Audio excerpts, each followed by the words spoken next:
Muito boa tarde, dou as boas-vindas a todos, muito obrigado pela vossa presença.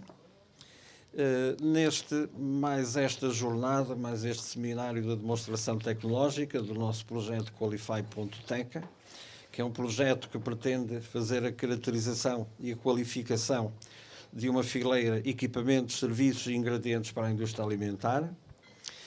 Hoje o tema é sobre a sustentabilidade e responsabilidade ambiental, que é um dos 3 pilares que nós entendemos como importantes, como determinantes para a qualificação da fileira.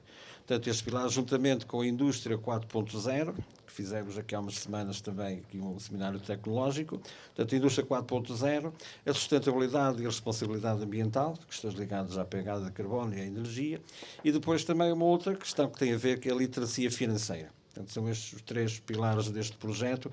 Hoje estamos aqui num seminário que é prospectivo, que é para debatermos, para apresentar algumas ideias, alguns conceitos de pessoas muito especialistas neste tema, que convidamos para os ouvir, e também ouvir a experiência de alguns empresários e de empresas e de todos nós aqui participantes.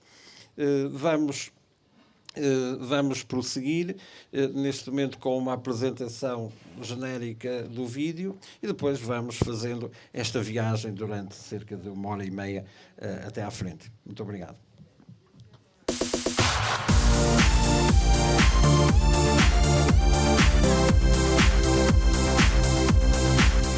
O Qualify.Teca visa promover a especialização inteligente da fileira equipamentos, serviços e ingredientes para a indústria alimentar. Este objetivo será concretizado através do reforço das competências do cluster em áreas centrais de inovação e qualificação, contrariando a existência de cadeias de valor fragmentadas para o posicionamento internacional. O projeto destina-se a atividades agregadoras da fileira, nomeadamente à fabricação de máquinas e equipamentos, de reservatórios e recipientes metálicos, ingredientes, condimentos e temperos e ainda a serviços especializados de média alta intensidade de conhecimento para a indústria alimentar. Este projeto é promovido pela Associação Empresarial do Concelho de Oliveira das Mães, em parceria com a Associação Empresarial de Águeda e alinha diretamente com a Estratégia Nacional de Especialização Inteligente no domínio prioritário Sistemas Agroalimentares. O Qualify.Teca prevê operacionalizar um vasto conjunto de ações no âmbito de 3 áreas centrais de inovação e qualificação: Indústria 4.0, Economia Circular e sustentabilidade, financiamento e mercado de capitais. O propósito deste projeto consubstancia-se na execução destes e de outros objetivos operacionais, cujo produto final concorrerá para o sucesso da operação. Entre os diversos resultados expectáveis, salientam-se: estudos de caracterização e agregação da fileira, estudo de oportunidades de negócio na economia circular e na indústria 4.0, plano estratégico para a fileira, plano de qualificação em I4.0, benchmark económico-financeiro e de mercados, benchmark pegada de carbono, plataforma digital, observatório, APP georreferenciada das PME da fileira, APP de diagnóstico e gestão de energia, constituição de rede de ciência e inovação, fontes de financiamento e perfis de investidores. A área de abrangência do projeto assenta no norte e centro do país, com centralidades no Entre Douro e Voga e no Baixo Voga, o que legitima a parceria das entidades promotoras, com sede em Oliveira das Mães e em Águeda.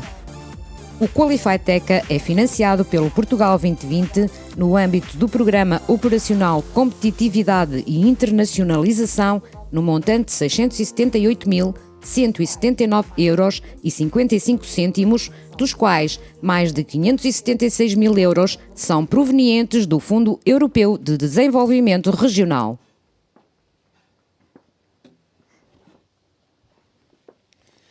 Então,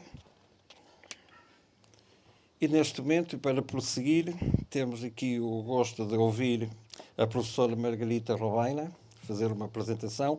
A professora é doutorada em Economia, mestre em Economia da Empresa e licenciada em Economia pela Universidade de Aveiro.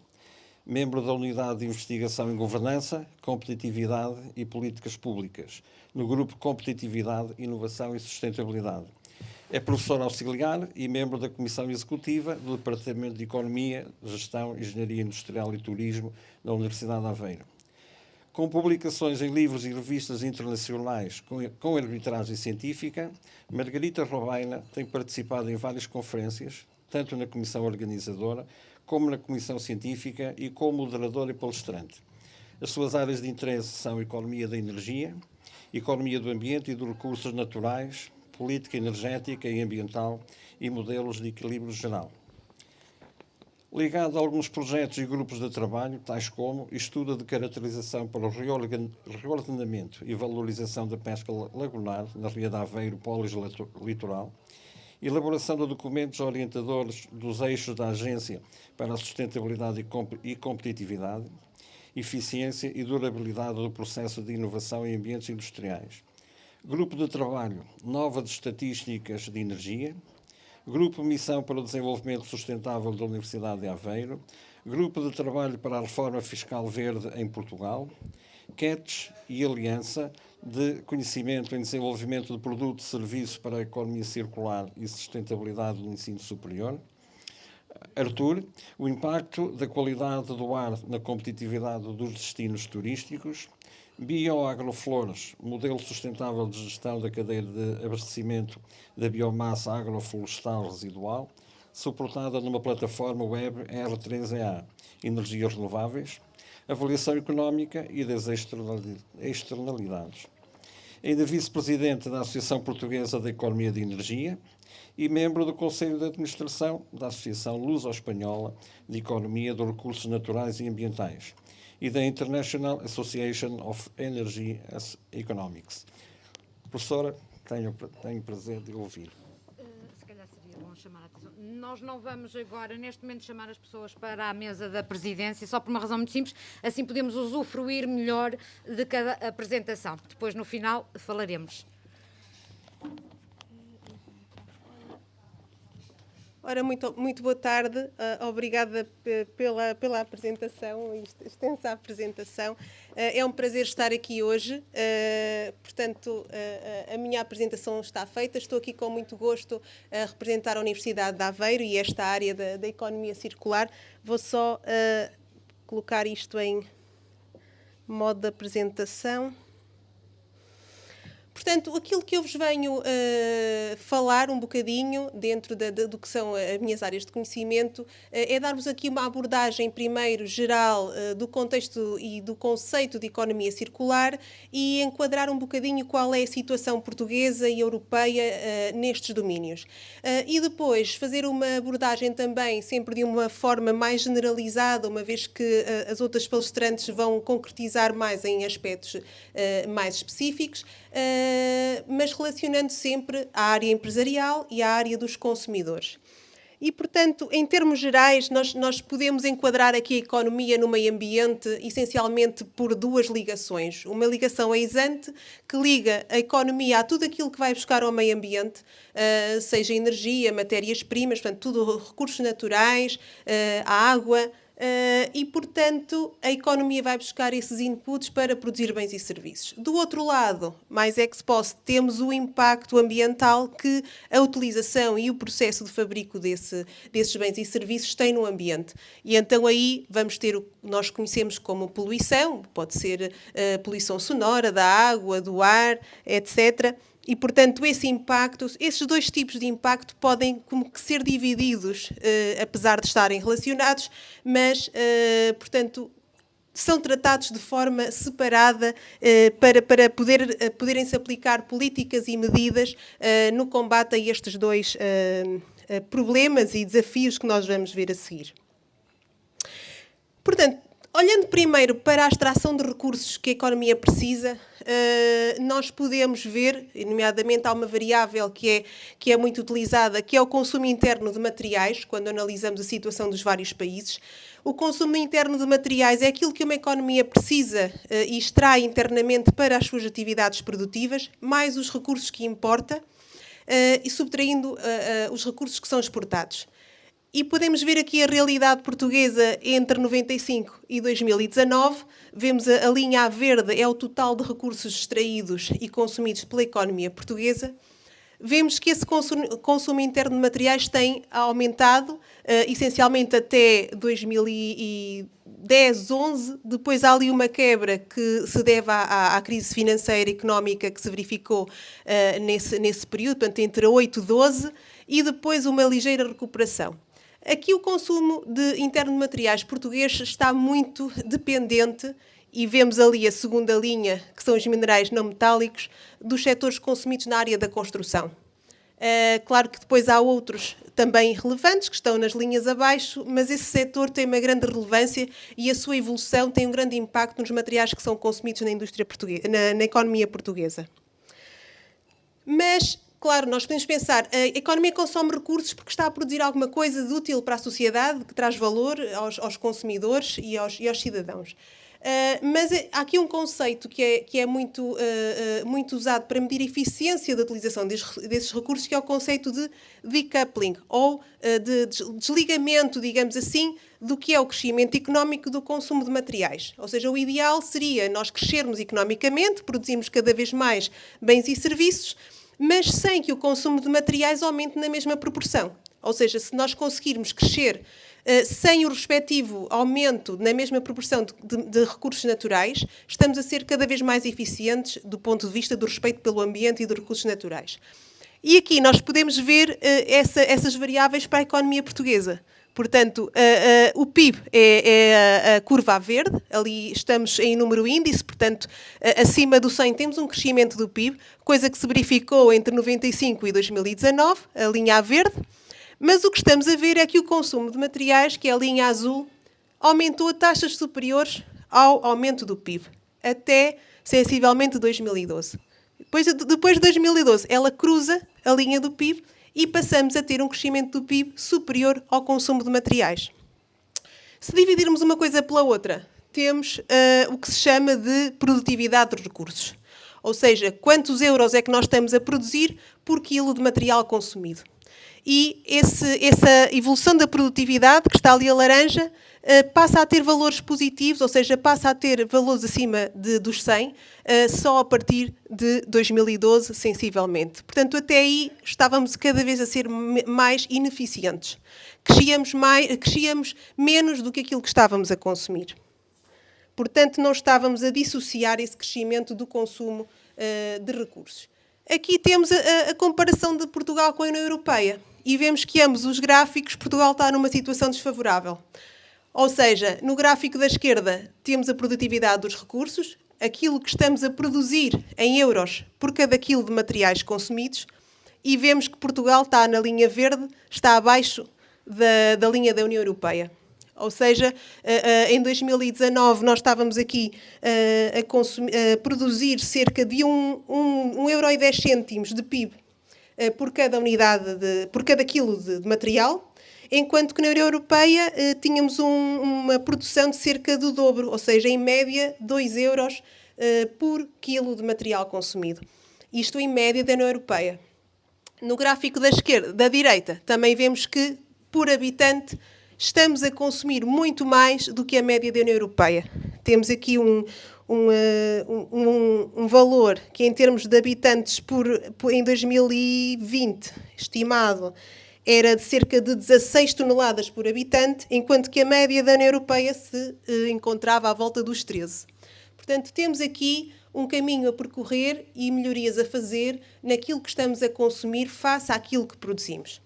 Eu queria notar que estes indicadores devem ser tomados com alguma cautela, porque dependem da estrutura da economia.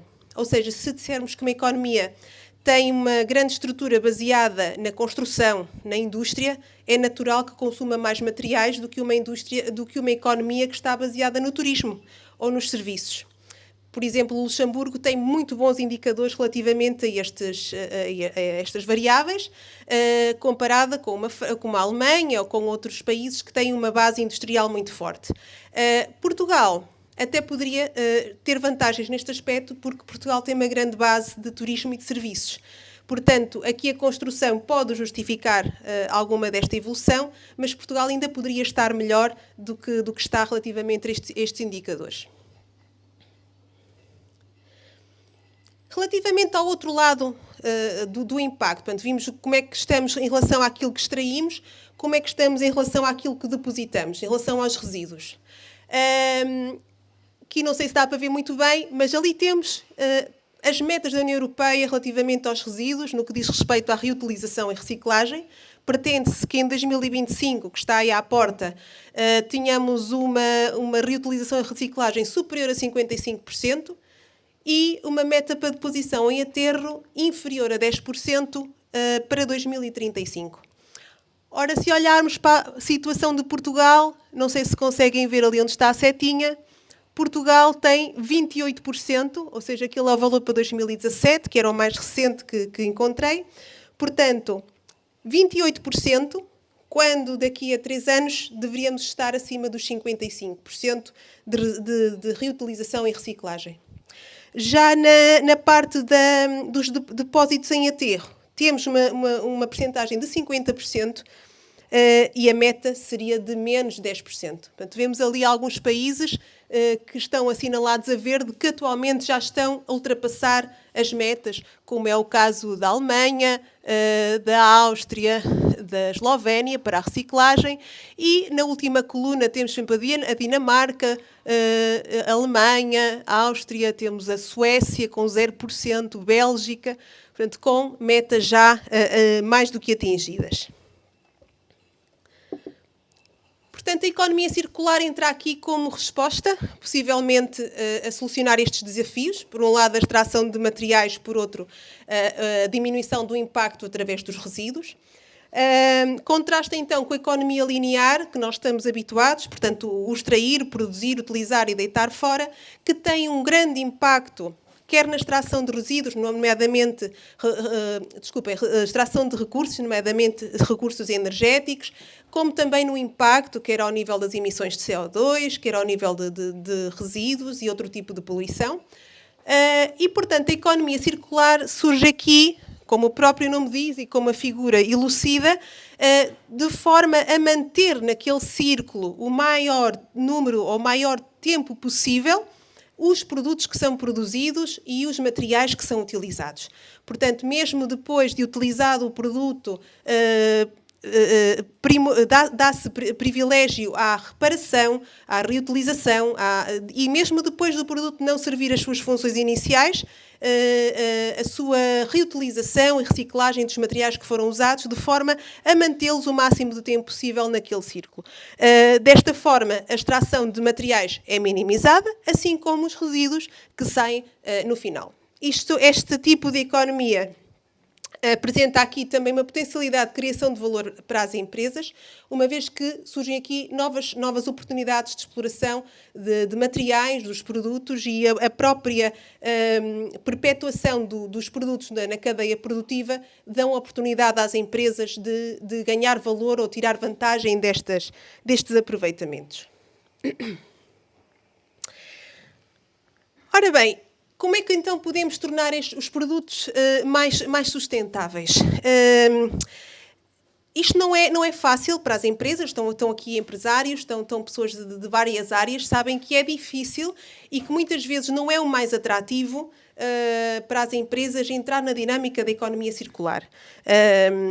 Por outro lado, há muito ainda de obsolescência programada, isto é, de produtos que chegam ao final da sua vida útil, já com alguma previsão de quando é que isso poderá acontecer, e muito ainda de produtos de utilização única.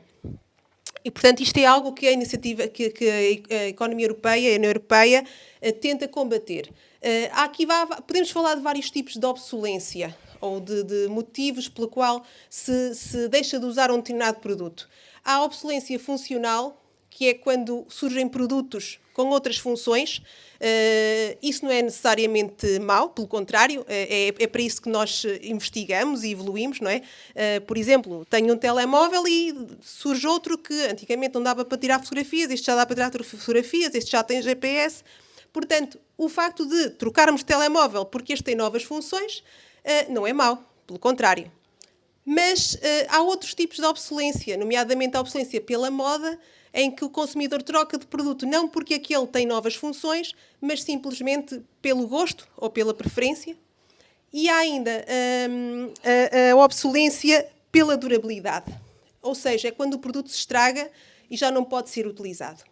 E aqui o papel dos produtores estará mais, ou a parte mais negativa, será combater ou prolongar a durabilidade dos produtos, ou seja, combater a obsolescência pela durabilidade, que para certos produtos já há estudos que mostram isso, e nós sabemos, certos eletrodomésticos, impressoras, televisões, todo o tipo de mini aparelhos que, passado um tempo, avariam e que fica mais vantajoso comprar um novo do que reparar, quando deveria ser o contrário. Quantas vezes nos deparamos com isso, não é? Temos a avaria do micro-ondas, mais vale comprar um novo do que mandar reparar aquele, para o que custa. Portanto, é um bocadinho combater esta ideologia e esta forma de fazer as coisas, porque é que custa mais reparar? Porque se calhar o produto tem um desenho tal que não é fácil substituir uma peça, ou não é fácil intervir.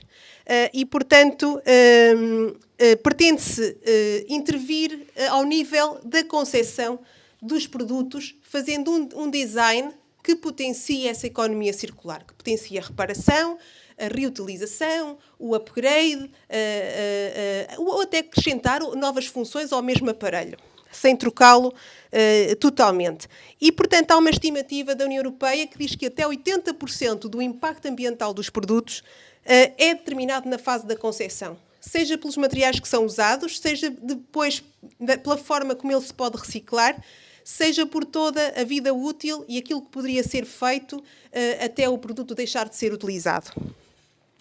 E, portanto, há aqui várias iniciativas da União Europeia e legislação que dizem respeito a melhorias de durabilidade, a possibilidade de reutilizar, de reparar, de fazer atualizações, de reciclar, de diminuir os químicos perigosos nos produtos, aumentar a eficiência energética, a eficiência da sua utilização, incluir materiais reciclados no próprio fabrico dos produtos, lá está, controlar ou restringir a obsolescência prematura e a utilização única, e incentivar um modelo de negócio como produto como um serviço, ou seja, passarmos da ideologia de comprar produtos para a ideologia de comprar serviços.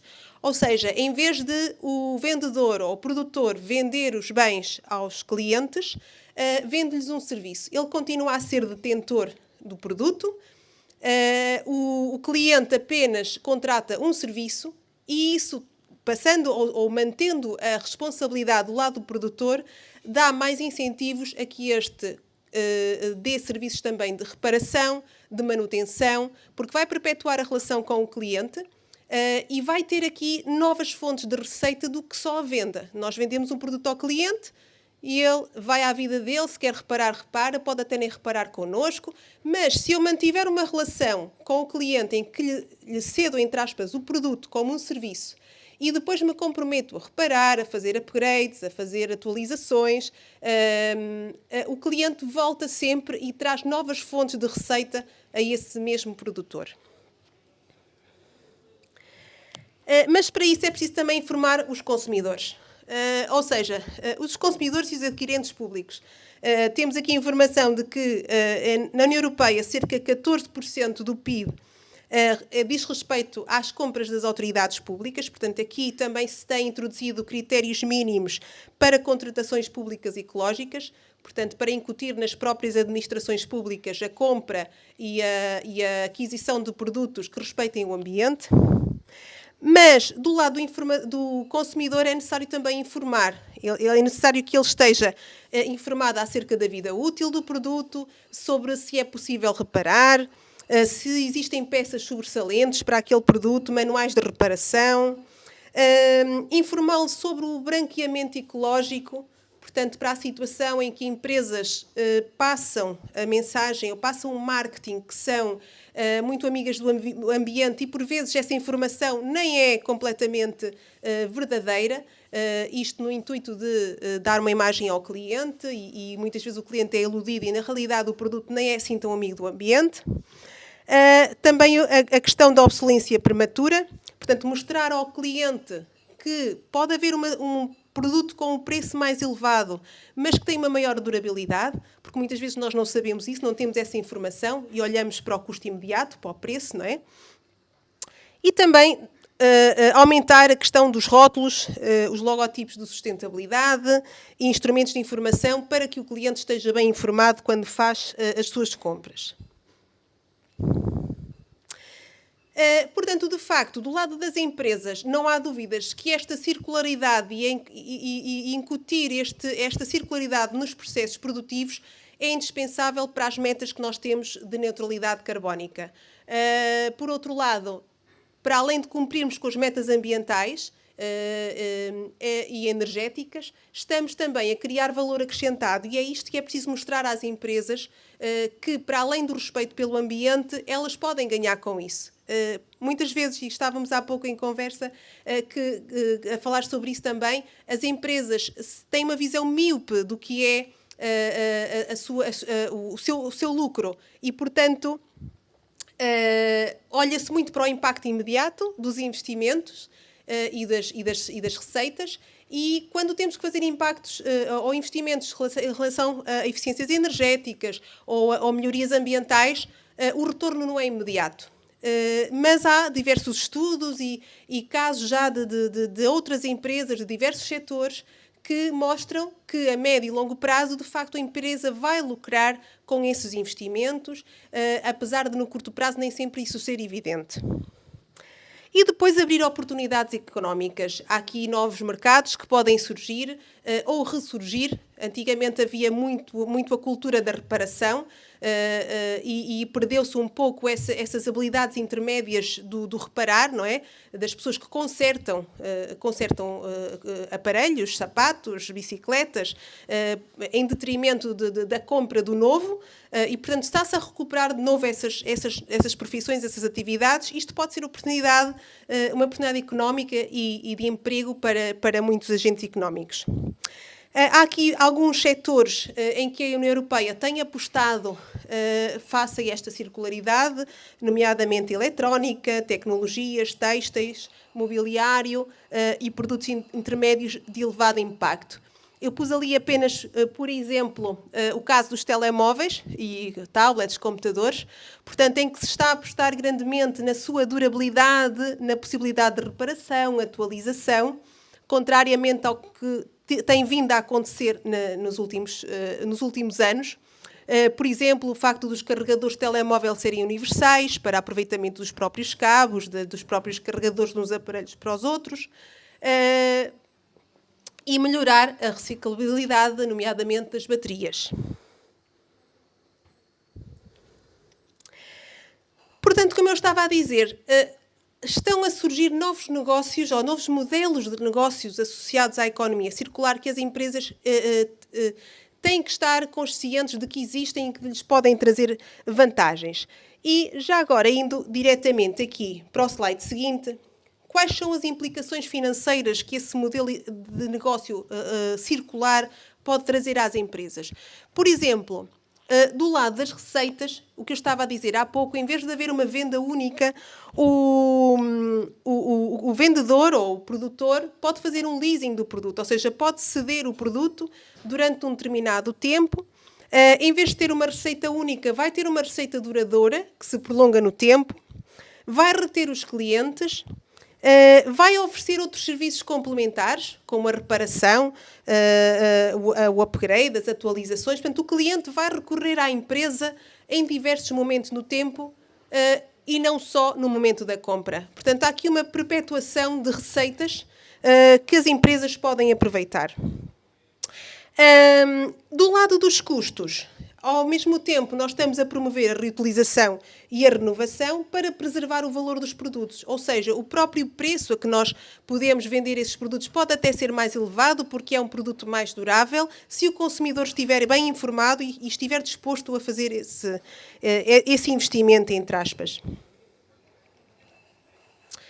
Fontes de lucro potencial associados aos modelos de negócio circulares. Lá está, podemos ter aqui preços superiores para produtos de alta qualidade, podemos ter a venda repetida de consumíveis para esses produtos ou para esses serviços, peças, manutenção, reparação, aumentando a taxa de utilização destes produtos através da propriedade partilhada, já vamos ver também como, e através, por exemplo, de medidas de eficiência energética, eficiência na utilização de recursos, podemos diminuir os custos das empresas, melhorando a sua produtividade e diminuindo os seus custos unitários de produção. No longo prazo, mostra-se que empresas que se baseiam num modelo de negócio circular têm uma maior estabilidade, porque, por um lado, não estão tão dependentes de recursos naturais, porque reciclam mais, reincorporam mais as matérias e estão mais dependentes delas próprias do que do contexto externo e muitas vezes internacional, se esses recursos forem importados. E, portanto, isto dá uma maior estabilidade, porque evita-se essa flutuação, estar sujeito a essa flutuação de preços de matérias-primas. E, por outro lado, também evitam-se os riscos de interrupção, de quebras de abastecimento, face a esses recursos que são importados e vêm fora da empresa. Eu tenho aqui, portanto, é só como a título de exemplo, alguns indicadores de transição circular para empresas.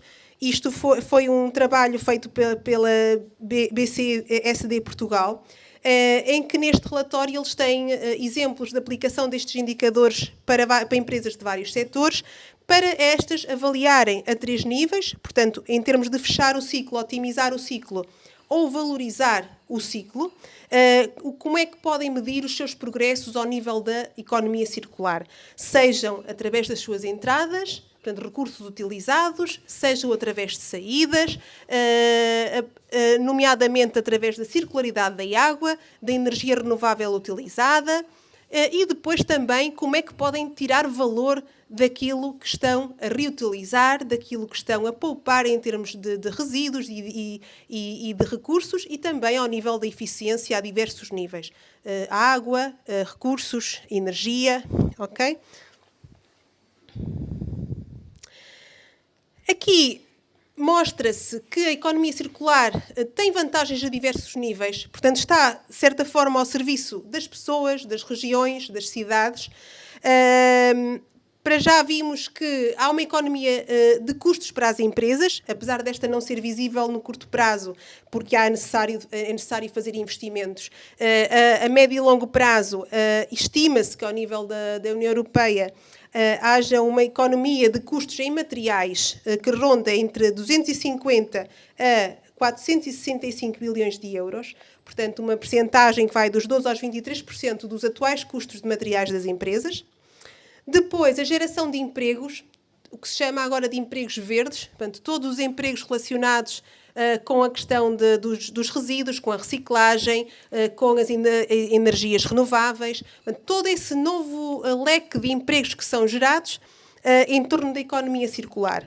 Estima-se que na União Europeia sejam cerca de 4 milhões de postos de trabalho. E depois, tudo o que tem impacto ao nível da ação climática. Ou seja, não só em termos de emissões, quando optamos por energias renováveis ou quando aumentamos a eficiência energética, mas também os próprios resíduos que vão para aterro, que ao diminuir, também estamos a diminuir as emissões de gases de estufa associadas aos aterros.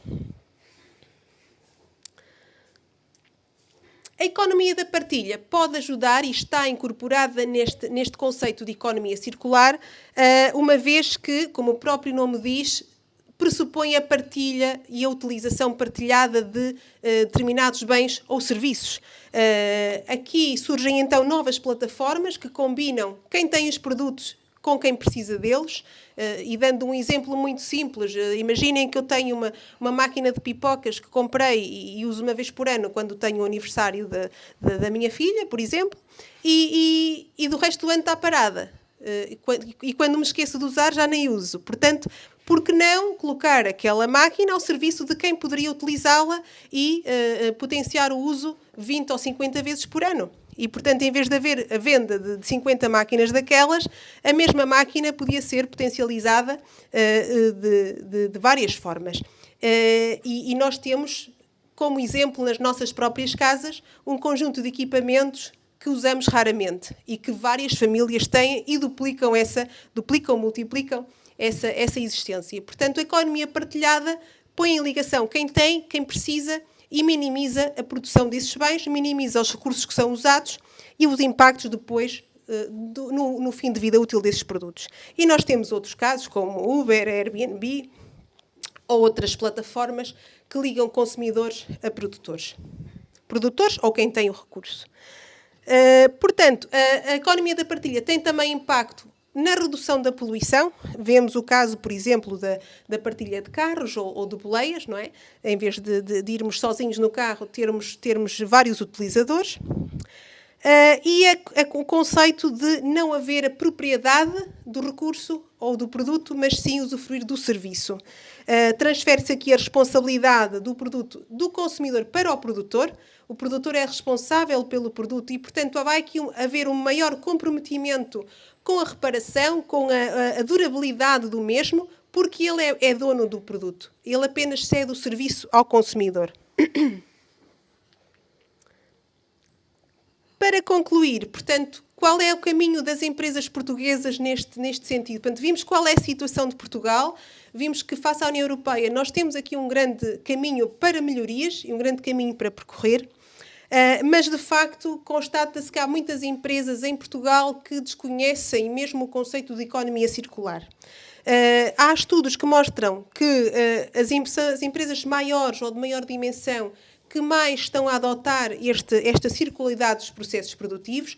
Portanto, é importante que haja aqui projetos, iniciativas que apoiem esta circularidade nas pequenas e médias empresas. E, portanto, como a economia circular é um tema central nos objetivos ambientais e energéticos que nós temos em Portugal e na União Europeia, face às metas energéticas e ambientais, é um requisito básico que estes conceitos sejam incutidos nas empresas, sejam difundidos pelos consumidores, num processo não só de cumprimento de metas, mas também nesta fase de recuperação económica que nós estamos a passar agora, pós-Covid, pronto, ainda não sei se pode falar de pós-Covid, mas que estamos numa fase de recuperação e esta economia circular pode dar um impulso que as empresas precisam para novas oportunidades de negócio, para novas formas de fazer as coisas, de criação de novos empregos, portanto, criar aqui uma nova perspectiva. Nós próprios, no nosso dia-a-dia, já passámos pelo Covid e tivemos certas experiências que nos veem que há outras formas de fazer as coisas, desde o teletrabalho, desde o não fazer uma viagem para ter uma reunião em Lisboa e poder fazê-la a partir de casa. Portanto, vimos que se pode poupar recursos e tempo, e há novas formas formas diferentes de se fazerem as coisas, tão ou mais produtivas, tão ou mais eficientes do que as tradicionais. E, portanto, as empresas portuguesas têm aqui uma oportunidade e devem aproveitá-la e ver de que forma é que o podem fazer para evoluir e para crescer. Muito obrigada pela atenção.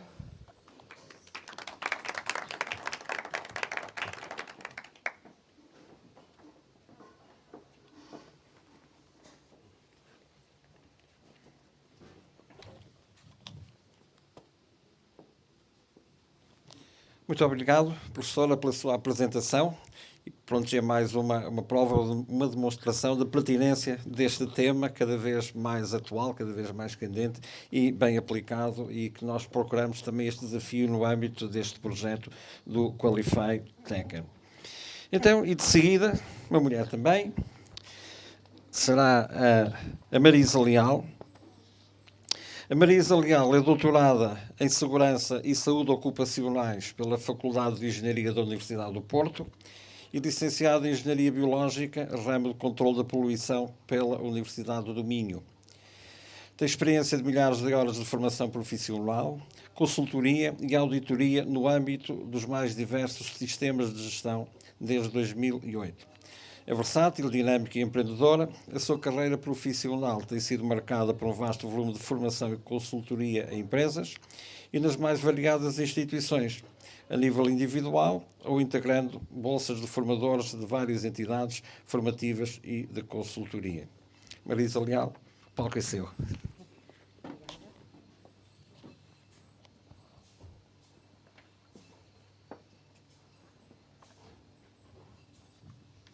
Boa tarde, obrigada por este convite e o meu tema vai ser um bocadinho diferente, mas ligado às certificações, a certificação ambiental.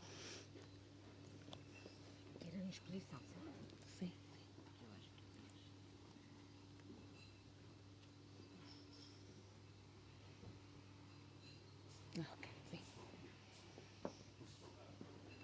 Pronto, eu então vou falar das certificações ambientais. Existem várias, umas mais conhecidas do que outras. Portanto, as empresas dispõem de vários instrumentos de gestão ambiental. Portanto, em termos de certificações, há umas que são mais ligadas ao sistema de gestão, outras são mais ligadas aos produtos e aos serviços. Portanto, as empresas têm que ver o que é que lhes dá mais importância, não é, em termos da própria certificação. Mas todos eles têm em comum, portanto, uma ideia, que é assegurar ao mercado e aos seus clientes as suas preocupações ambientais. Todas estas certificações que eu vou referir hoje, eu não vou falar de todas, vou falar só das mais conhecidas. Portanto, falam muito da sustentabilidade, também da economia circular e também do cumprimento da legislação. A legislação ambiental é vasta, e que está em constante atualização, portanto, e mudança. Ainda agora tivemos uma alteração, por exemplo, da legislação relativamente aos resíduos, e isto às vezes não é fácil para as empresas cumprir e demonstrar que cumprem. Portanto, algumas destas certificações ajudam nesse sentido, ou seja, demonstrar aos meus clientes, demonstrar à sociedade que eu estou certificado e, como tal, cumpro a legislação. Pronto, eu vou falar só um bocadinho de cada uma delas. Vou começar por uma certificação internacional. Pronto, esta é mais conhecida, digamos assim, que é a ISO 14001-2015. Portanto, é uma norma internacional, ISO, também é europeia, daí ter o EN, que é de norma europeia, e depois norma portuguesa. Portanto, no fundo, ela apenas foi transposta para Portugal, os requisitos são os mesmos. O ser internacional dá um reconhecimento maior à organização. Portanto, nós exportamos para vários países, não é, enquanto empresa, e depois temos os nossos clientes, até há mercados que pedem, já estão a exigir estas certificações. Não sei se das empresas que estão aqui presentes estão já certificados nesta norma ou não, ou se têm pedidos de clientes. Eu vejo, por exemplo, em alguns setores, não tanto do ramo alimentar, mas, por exemplo, do têxtil, do calçado, a 14001 neste momento está a ser quase uma exigência. Portanto, isto por questão de sustentabilidade, não é? Portanto, a indústria têxtil, por exemplo, é considerada uma das empresas, um dos setores mais poluentes em Portugal e noutros países, e daí também esta exigência, entre aspas, por parte dos clientes. Mas as empresas também podem certificar-se independentemente do cliente estar a pedir ou não. Como eu estava a dizer anteriormente, uma das vantagens é eu assegurar que estou a cumprir a legislação ambiental. Porque tenho auditores de entidades externas que vêm fazer as auditorias à minha organização e que verificam se eu estou a cumprir ou não. Também tenho aqui uma vantagem, pronto, que eu não referi aqui, mas nestas auditorias eu depois até tenho uma referência mais à frente, não existe coimas ambientais nas auditorias, ou seja, nas inspeções é que sim. Nas auditorias eu tenho depois não conformidades e tenho sempre a oportunidade de corrigir e melhorar todo o meu sistema de gestão ambiental. Pronto, eu não sei se está para ver muito bem, a imagem ficou assim um bocadinho pequenina, mas para explicar um bocadinho o que é que as empresas têm que fazer em termos da 14001, têm que implementar o que nós chamamos requisitos. Aliás, a norma está dividida em capítulos, neste caso são 10, sendo que do capítulo 4 ao 10 é o mais importante. E só vou aqui referir muito rapidamente, o objetivo não é eu que estar aqui a dar a norma, mas temos o contexto da organização, ou seja, a empresa tem que se situar, o que é que eu tenho como pontos fortes, pontos fracos em termos da minha organização. Também tem em consideração as partes interessadas, também tem que identificar quais são as partes interessadas da minha organização, tem em consideração a liderança, o compromisso, ou seja, ter aqui a gestão do topo envolvida em todo o meu processo, em todo o meu sistema de gestão ambiental. Para isso até vai haver uma política, que são as intenções da empresa. Aliás, nesta política ambiental vai ter que existir um compromisso de prevenção da poluição e do cumprimento legal, portanto, logo ali no topo tem que estar estes compromissos. Depois tem a parte operacional. Em termos da parte operacional, o que é interessante é que as empresas têm que fazer o levantamento dos aspectos e impactos ambientais. Na apresentação anterior falou-se um bocadinho disso, não é? E a norma vai buscar essa informação. E também já esta versão de 2015, portanto eu tenho ali a evolução da norma, portanto ela não é de agora, já tem alguns anos, mas tem vindo a evoluir e a acompanhar, ou seja, tudo o que existe no mundo, e uma das coisas é o ciclo de vida. Quem implementar esta norma, agora a versão de 2015, tem que ter a perspectiva do ciclo de vida, ou seja, tem que fazer uma análise do ciclo de vida do seu produto, do seu serviço, e depois determinar os tais aspectos e impactos ambientais com base nesse ciclo de vida. Portanto, as normas são revistas de 7 em 7 anos, não sei se esta vai ser revista entretanto, mas dadas as circunstâncias parece-me que não. Mas caso seja, fala-se que vai cada vez mais apostar no ciclo de vida, ou seja, as empresas terem que pensar bem nos materiais que compram e ter sempre materiais mais alternativos e menos poluentes, portanto, que foi o que nós estivemos a falar há pouco, não é, na apresentação anterior, e que se reflete já na norma. Ainda não está assim muito, ou seja, ainda não é obrigatório, mas já haver o pensamento nesse ciclo de vida. Depois, a norma também fala das emergências ambientais, ou seja, também temos que fazer, por exemplo, simulacros em termos do ambiente. Isto dá para as empresas pensarem, testarem como é que têm, por exemplo, os seus produtos químicos organizados, se existem derrames, se não existem, se existirem, o que é que eu faço. Muitas vezes não temos a ideia o que é que podemos fazer na empresa, só quando as coisas acontecem. Portanto, aqui já há uma prevenção e também um planeamento para o caso de acontecer. Tem a parte da melhoria contínua, ou seja, eu hoje não estou bem, não é? Mas amanhã posso ainda trabalhar melhor. Portanto, a norma, aliás, todas as normas ISO têm esse pensamento. E temos depois as auditorias. Pronto, em termos de auditorias, portanto, depois de eu fazer a implementação do meu sistema de gestão ambiental com base nesta norma, eu vou ter aqui um conjunto de auditorias. Nós chamamos de auditorias de primeira parte, que são as auditorias internas.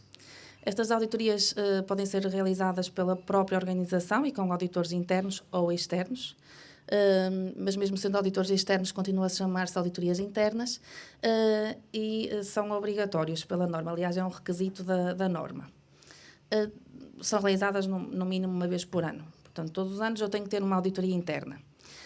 Para além desta auditoria interna, se eu quiser ter uma certificação, tenho a auditoria de terceira parte, que são as auditorias de primeira fase e segunda fase no primeiro ano. Portanto, não é sempre assim, mas no primeiro ano as empresas têm que ter duas auditorias de concessão, que é de certificação, primeira fase e segunda fase. Isto é no primeiro ano, nos anos seguintes é só uma auditoria, portanto, auditoria de acompanhamento. Portanto, isto quer dizer que no primeiro ano eu tenho 3 auditorias e depois passo a ter 2 auditorias por ano.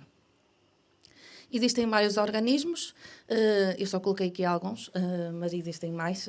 Felizmente temos cada vez mais organismos, mesmo em Portugal, a fazer este tipo de certificações, o que traz vantagens, não é, para as empresas, podem escolher.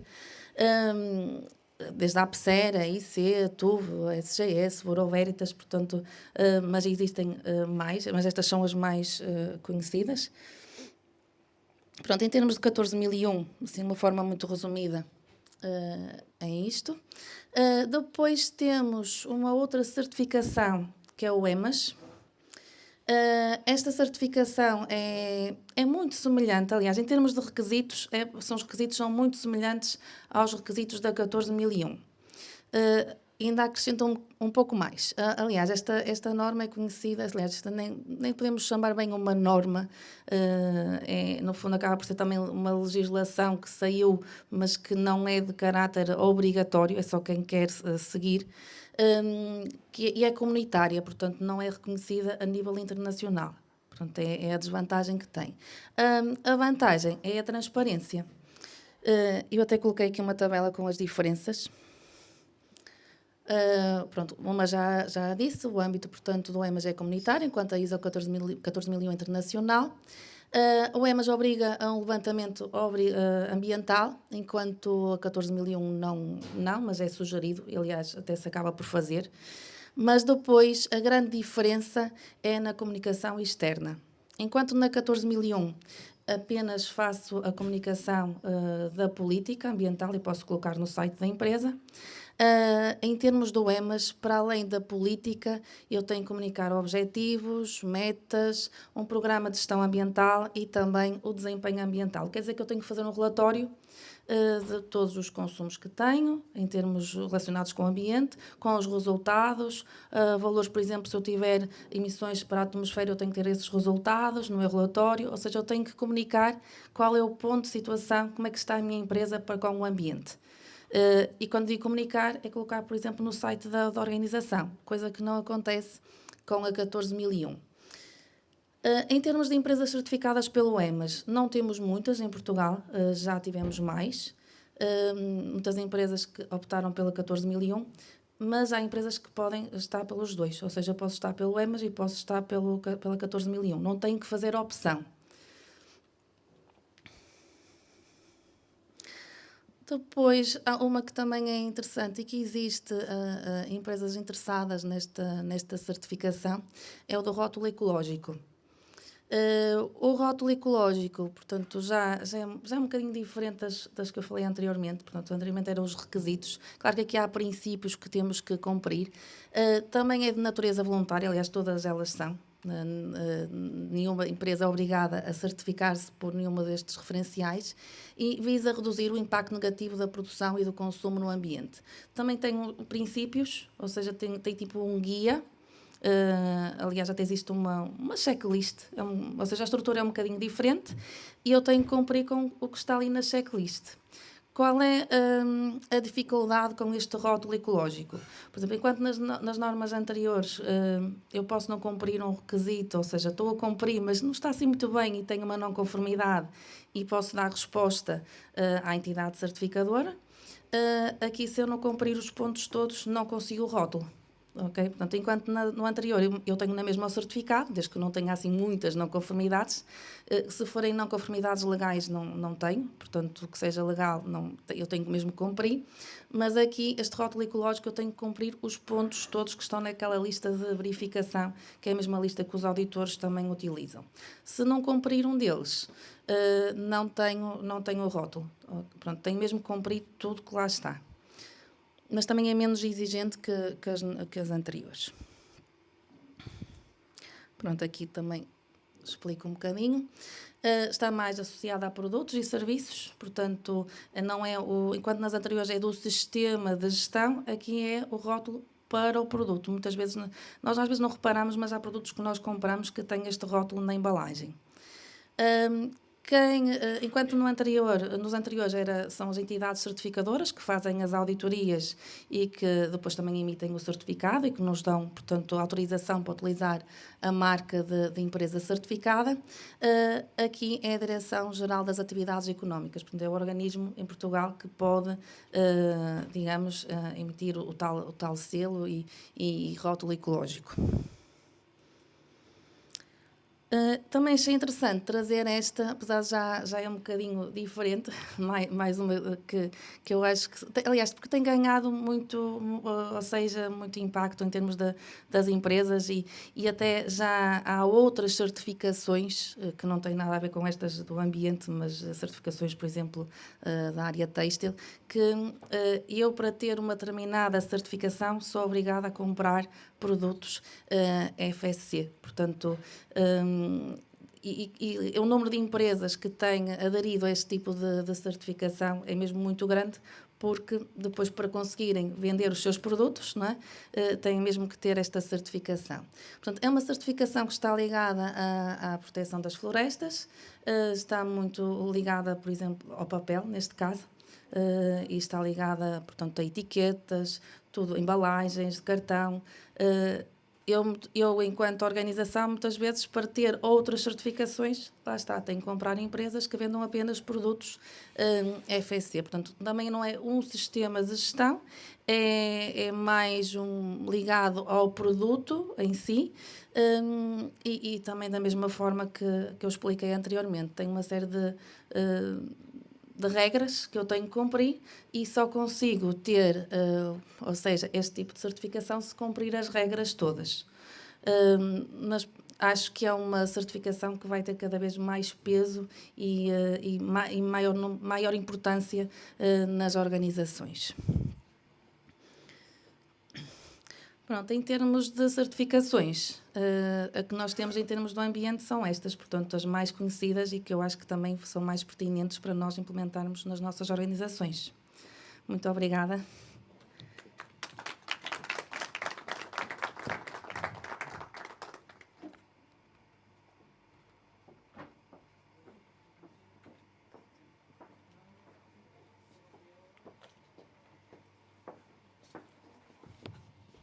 Muito obrigado, Marisa, pela sua apresentação. Então agora passamos a Maria João Benquerença. É licenciada em Engenharia Física e entusiasmada com o momento de profunda transformação em que vivemos. Começou este percurso na ISA em 2007, com projetos de eficiência energética em entidades tanto públicas como privadas. Tem estado envolvida nos esforços da VPS CleanWatts na área de transição energética, mais focada em entidades públicas, com os projetos de iluminação pública, eficiência energética em escolas, universidades, etc., mas também em projetos no setor industrial e empresarial. Desde o primeiro momento que acompanha o tema das comunidades de energia em Portugal, na primeira fase ainda sem enquadramento legal, e em projetos piloto e depois a saída da lei. Liderou a criação da primeira comunidade de energia em Portugal, com a Santa Casa da Misericórdia de Miranda do Douro, e o esforço de desenvolvimento de novas comunidades, mais notoriamente o projeto 100 Aldeias, que tem por objetivo a criação de comunidades de energia em ambiente rural e em territórios de baixa densidade, tendo como grande objetivo o combate à pobreza energética. Maria João Benquerença. Tenha a vontade.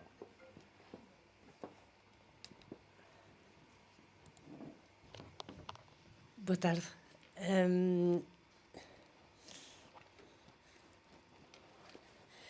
Eu, como tenho aqui venho-vos falar mais da energia e da... Antes de mais, queria agradecer o convite, como é evidente.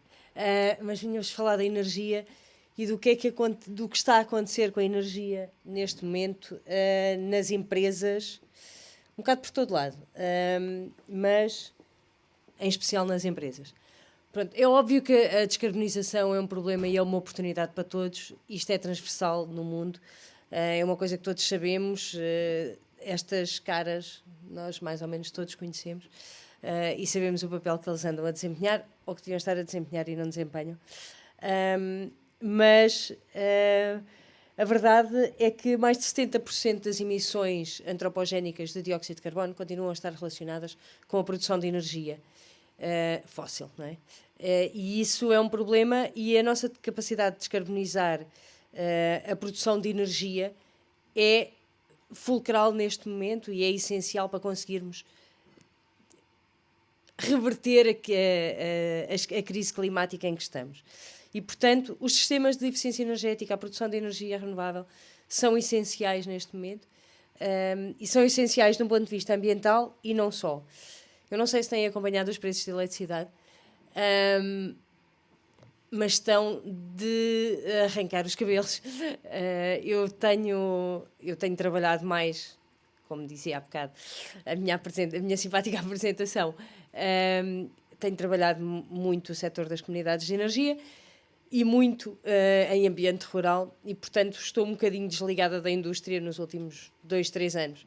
Ainda assim, já recebi 3 telefonemas de pessoas que foram meus clientes em tempos, em projetos de eficiência energética, a dizer-me que, Maria João, eu estou aqui a fazer o orçamento para o próximo ano e comecei a pedir propostas de energia e o custo de energia está a duplicar e eu não sei o que é que vou fazer à minha vida. Porque o custo de energia é muito relevante na produção, em algumas indústrias é mesmo muito pesado, e quando duplicamos este custo, isto tem um impacto devastador na competitividade da empresa. E depois, em tudo o que se segue, não é? Nós sabemos que em Espanha a inflação já ia nos 5% por causa da subida de preços de produtos com origem nos custos de energia, no aumento dos custos de energia. Os preços no OMIE nunca estiveram tão altos como estão neste momento.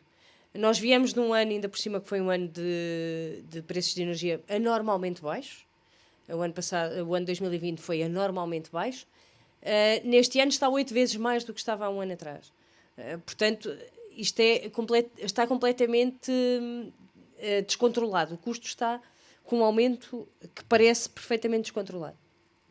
E o preço vai continuar alto nos próximos anos.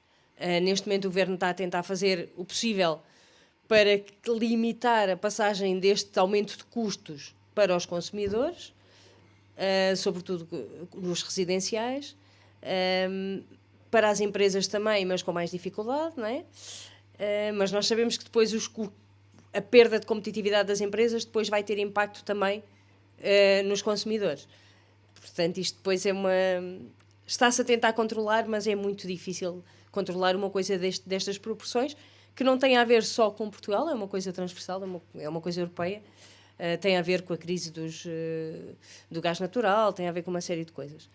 Portanto, as indústrias precisam de procurar soluções, e há 2 soluções que nós, na CleanWatt, e eu pessoalmente, temos defendido sempre, que é a primeira opção é fazer mais gastando menos energia. Okay? É preciso promover a eficiência energética, fazer mais coisas gastando menos energia.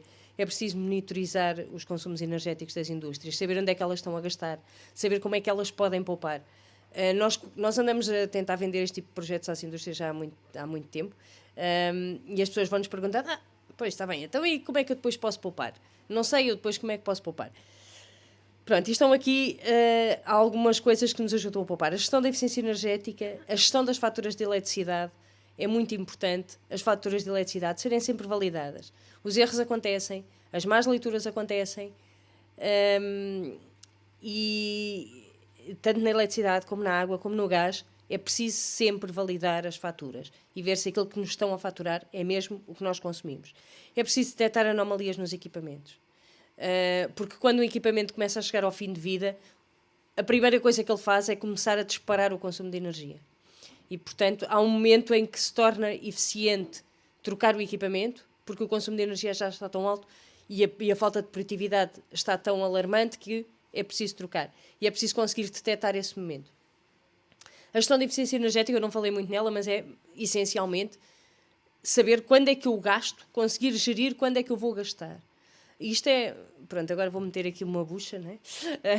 Isto é um mercado para o futuro. Nós, dentro de algum tempo, e não será muito, vamos poder vender à rede o nosso não consumo. Portanto, o nosso consumo negativo. Vai chegar um momento em que eu vou poder dizer, eu tenho uma indústria e posso dizer, olhem, senhores da rede, eu entre a 1 e as 2 da tarde não vou consumir nada, paguem-me por isso. Pronto, e isto é uma coisa que nós só conseguimos gerindo bem a energia e tendo um sistema que nos permita desligar coisas, mas isto é um mercado que vai aparecer, nós chamamos a isto os serviços de sistema, e eles vão aparecer e vão aparecer com força, porque é preciso gerir a rede para reduzir ao máximo a nossa necessidade de queimar gás natural para produzir energia, e isso também é preciso. E depois é preciso produzir energia renovável e gerir a energia renovável que é produzida. Como é que uma empresa poupa eletricidade? Exemplos reais de situações que foram detectadas. A AVAC não está corretamente programado. Isto custava àquela indústria 550 euros por mês. Não tinha uma fatura muito grande e 550 euros era muito dinheiro. Avarias no controlador de uma máquina. O aumento do envio de energia reativa para a rede porque a bateria de condensadores avaria, porque a bateria de condensadores não é suficiente porque há uma alteração qualquer na produção, qualquer fator destes. O chiller mal programado. Falta aqui um exemplo que é típico, que é a fuga de ar comprimido. Nas indústrias é o clássico, são as fugas de ar comprimido que às vezes não se detectam e andam a gastar energia durante muito, muito tempo até serem detectadas. As fugas de água, as fugas lentas de água são outro problema. E tudo isto se resolve e se minimiza controlando muito bem as coisas e sabendo exatamente onde é que está a ir para onde e o que é que está a ser gasto onde. Afinal estava cá. Afinal eu sempre tinha posto os compressores. Aqui era uma indústria que tinha os compressores ligados ao sábado e ao domingo, que também era bom. Aqui foi uma avaria numa bateria de condensadores para corrigir o fator de potência. E depois há aqui uma coisa que é muito importante, que é a análise dos contratos. A análise dos contratos de energia. Às vezes uma alteração do ciclo tarifário pode representar uma poupança de algum dinheiro. Este exemplo é um exemplo real de uma empresa que gastava à volta de 25 mil euros de energia e poupava 5 mil euros por ano mudando só o ciclo tarifário. A segunda decisão que se pode tomar e que se deve tomar é produzir energia renovável. Nós achamos e defendemos sempre a produção de energia no contexto de comunidade de energia. Porquê? Porque quando aqui há 2 anos atrás, eu tenho uma indústria, eu produzo energia no meu telhado, aquilo que for excedente é vendido à rede, no bom cenário é vendido à rede, no mau cenário, que é aquilo que acontece na maior parte do setor residencial, é vendido à rede a custo zero, portanto é oferecido à rede. Nas comunidades de energia as coisas estão completamente diferentes. Eu posso juntar-me com mais 2 ou 3 empresas da mesma área industrial, do mesmo bairro, da mesma zona e fazer uma comunidade de energia. Portanto, o meu excedente é consumido por eles, eu consumo o excedente deles e não estamos a vender à rede, estamos a acordar um preço entre nós. Ou seja, eu consigo comprar a energia que preciso e que não estou a produzir mais barata, porque o meu vizinho vai-me vender o excedente mais barato do que a rede me vende, e consigo vender o meu excedente mais caro, porque o meu vizinho está disposto a pagar mais por ele do que a rede. Ok? E isto traz-nos aqui sinergias muito interessantes e que podem ser aproveitadas. E depois eu posso aproveitar para aumentar o meu consumo. Eu posso ter um consumo maior, porque eu sei que aquele excedente eu vou conseguir vender. Não tem que estar tão limitado. A produção não tem que ser tão limitada, porque nós dimensionamos também autoconsumo e sabemos que há 2 anos nós dimensionávamos para uma coisa e atualmente dimensionamos muito mais. E os clientes conseguem ter muito mais autoconsumo, porque eu sei que posso ter excedentes, os excedentes não são problemáticos. Portanto, os benefícios das comunidades de energia são que os nossos custos de energia são obviamente muito mais baratos, são mais baixos e estão fixos. Consigo fixá-los neste momento e sei quanto é que me vai custar a energia para o ano, coisa que a energia da rede a gente não sabe muito bem. E isto dá-nos mais resiliência, também, mais uma vez, relativamente àquilo que se passa lá fora, ao exterior, e neste caso ao estrangeiro e às crises de gás natural. O termos mais produção, quanto mais produção descentralizada tivermos, mais resistência temos nós todos como país a este tipo de crises. E, portanto, não só ajudamos a nossa empresa, como ajudamos o país e ajudamos as nossas casas a não terem energia a estes preços tão altos. Depois temos uma eficiência energética muito mais fácil entre toda a comunidade. Podemos negociar a energia produzida em excesso com os outros participantes. Podemos integrar outras coisas, como carregadores de veículos elétricos, baterias. Depois há aqui todo um conjunto de coisas que se podem fazer.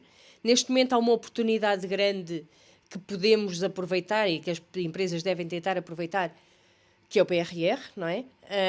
Eu sei que o aviso que está para sair, ou já saiu, é para a administração pública.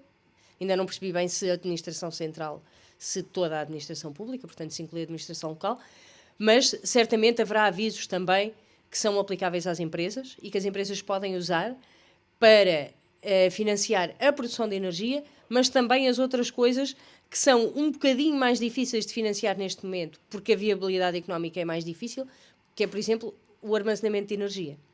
As baterias, neste momento, o caso económico ainda é complicado, está ali muito no limite, não se sabe muito bem ainda se é viável ou não, mas a verdade é que com financiamento público é óbvio que a coisa se torna mais facilmente viável.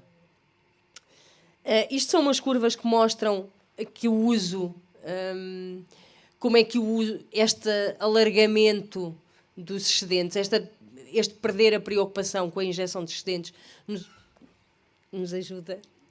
Portanto, agora não nos ajuda muito, não é? Como é que ele nos ajuda a ter um autoconsumo maior? Porque eu tenho aquela parte azul, a cinzento escuro, que é o consumo de energia da rede, e eu produzo para autoconsumo e o excedente está ali a sair um excedente no sábado. Quando eu deixo de me preocupar com aquele excedente, eu posso aumentar a minha produção e, portanto, eu autoconsumo mais e o excedente vai para onde for. Depois negocia-se, porque eu posso negociá-lo na minha vizinhança ou então posso negociá-lo com um comercializador. Eu posso negociar. O fator-chave é esse. Eu posso negociar. Eu não estou à mercê do comercializador do último recurso que me diz quanto é que me vai pagar e acabou. Neste momento eu posso negociar isso. Portanto, nós deixamos de ter esta coisa muito vertical e a coisa passa a ser uma comunidade de edifícios que tem uma produção, que pode não ser uma produção, podem ser várias produções. Pode ser uma produção no telhado de cada um, e que usa a rede normalmente, não precisa de fazer instalações complexas. Depois o que muita gente me pergunta é, então, se eu quiser criar uma comunidade de energia, depois tenho que estar a pôr contadores adicionais, depois tenho que... Não precisam de fazer nada disso. Cada um tem que pôr a sua produção, ou tem que acordar fazer uma produção comum, e todas as contas são feitas pela E-Redes como são feitas atualmente. Ok? Portanto, a E-Redes tem a obrigação legal para a cada quarto de hora dizer o que é produzido onde e o que é consumido onde. E tem que informar o comercializador e a gestão da comunidade de energia sobre isto. E, portanto, estas duas opções não são exclusivas, não é? Elas devem ser seguidas as duas, devem ser seguidas em paralelo. Nenhuma delas consegue resolver o problema sozinha, em conjunto conseguimos ter uma aproximação melhor. É aumentar a competitividade das empresas pela via da energia, que lhes está a roubar muita competitividade neste momento. O custo energético está, de facto, a entrar aqui nas competitividades das empresas. Portanto, e era só. Muito obrigada.